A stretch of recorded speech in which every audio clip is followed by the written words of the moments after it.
All right, ladies and gentlemen, welcome back to the Glenmore Podcast. It has been a year, but we are back now. It's been a while. Starting off with Unit 4. What makes you wonder or fills you with awe? What strokes your curiosity?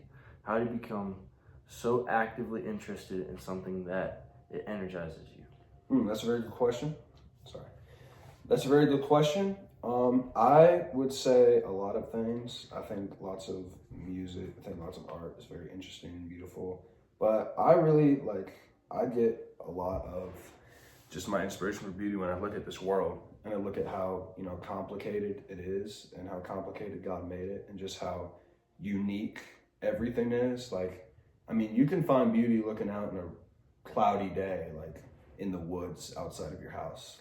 I just think that you can find beauty everywhere in the world. And I think that it's very interesting to think about, and it just stokes my curiosity a lot, just wondering what else is out there. And then you think about the galaxies and all the stuff out there. What's out there? We are so insignificant on this little planet compared to everything else. I always wonder what's out there in the world, stuff like that. Beautiful response. All right, here we go with the next one. Is there enchantment in the world? If you say yes, why do you say yes? Where do you see it? What forms does it take? Do you feel positive or negative about saying yes?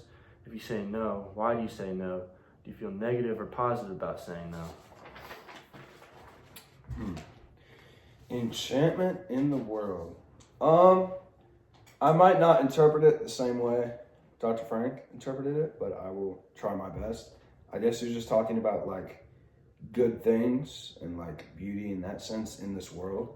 And the answer for me is yes. I think that there's lots of beauty in this world. I think that there are lots of ways to fully express yourself in this world. And I think that God did that on purpose. And I think that it's very interesting to really like I said last time, to just look at the world and even when it's super broken, you see really bad stuff happening, because lots and lots of bad stuff happens on this earth very frequently. You can still find beauty in that. And I think that, the world is very enchanting. I think God made that the way he did. And I think that was awesome. All right, so you just talked about beauty. Maybe you can piggyback off that with this question. Can we find beauty in human fertility, weakness, or limitations, human folly, poor decisions, hurtful behavior, hubris, fault or mistake, brokenness, or loss? That's a great question. I was once asked by Dr. Frank that same question. I said, absolutely. He said, or was it Dr. Frank? I think it was someone else. It might have been someone else. But then they said, well, this happened to me. I think someone passed away. And I was just down on my luck for however long, and I didn't feel it. And I asked him, I was like, did you get closer to your family in that time? Did you trust God more in that time? And even through amidst terrible things, just say thank you for waking me up, and thank you for providing me with all of this, because I've never lost someone so close to me like that. But I feel if I did, I just think that, it's good to look at, because this world is very broken. It's very imperfect.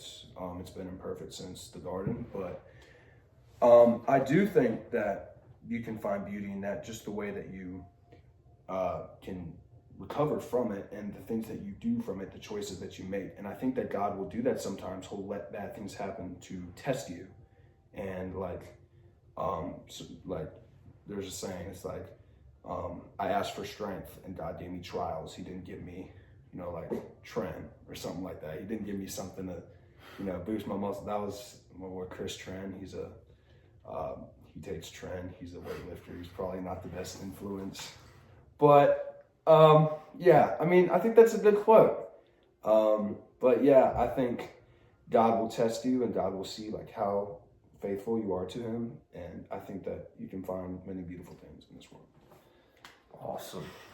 Okay, this is Harlem by Jacob Lawrence, 1943. Pop it up right there.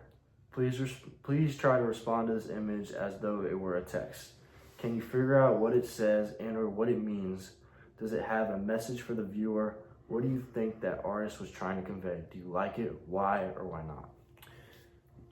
I remember looking at this image for the first time in class, and the first thing that I noticed was the diversity. I noticed the church right there, and I noticed the cigarette shop, I believe it was, and it just showed the good and the bad. And it also showed, a lot of united people, like children, like playing, I think they were roller skating or ice skating or something like that. And I looked, and I think that it was a symbol for the broken world that we live in, because, it was obviously made during the Harlem Renaissance when, African-American people were moving up north, and they were 100% acknowledging a broken world. And I think that they conveyed that, whoever made that painting conveyed that in this painting, and I think he did it really well. And I think that it was like very vibrantly colored, it was very diverse, and I think diversity was the big part of it that I noticed, and just how we're all different and how there's good and bad in the world, but we can be together as one and we can make this world a truly better place. Awesome.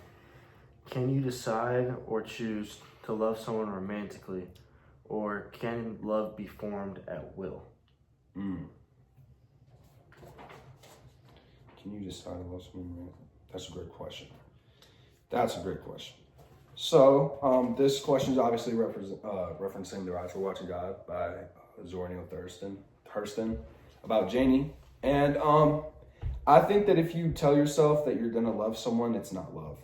I think love doesn't rush. I think love comes into your life unexpectedly, very unexpectedly.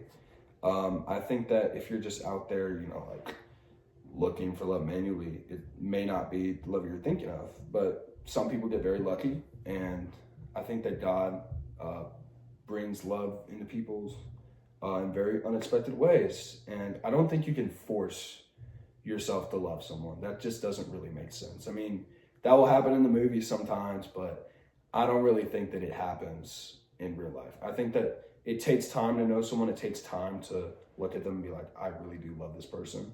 Romantically, of course, and I think that it takes time.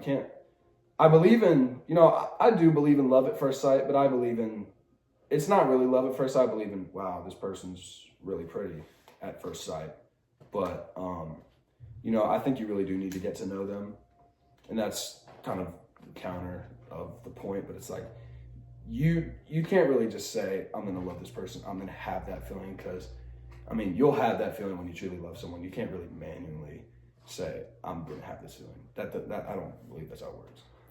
Couldn't agree more. All right, we have a quote here. 6 eyes were questioning God, from Hurston, 159. Their eyes whose were watching, doing what? God, meaning. Is this a moment of faithfulness? I actually wrote an essay about this part. I think that it was all the characters. Janie, Tea Cake, and just everyone else in the book. I think that they wanted stuff to happen, like they wanted their dream to happen, and they were looking up at God and wondering, are you going to make this work out? And I think that this was conveyed perfectly in this book, and I really loved it. And it was just like they were watching God to see what would happen. But in another sense, their God could be their hobby. Joe was not a good person, and then Joe was a terrible person. His God was money. Janie's first husband, I forgot his name, I'm gonna be honest, but he was just kind of a demanding guy. His God could have been something like power or something like that. I think that would apply more to Joe, but I think that for other characters like Janie and TK, they were watching God and being like, hey, I wonder if you really do got my back. And that's what they were looking at, and that's what they were wondering. Awesome. Thank you all for tuning into the show, and we'll see y'all next time. Bye-bye.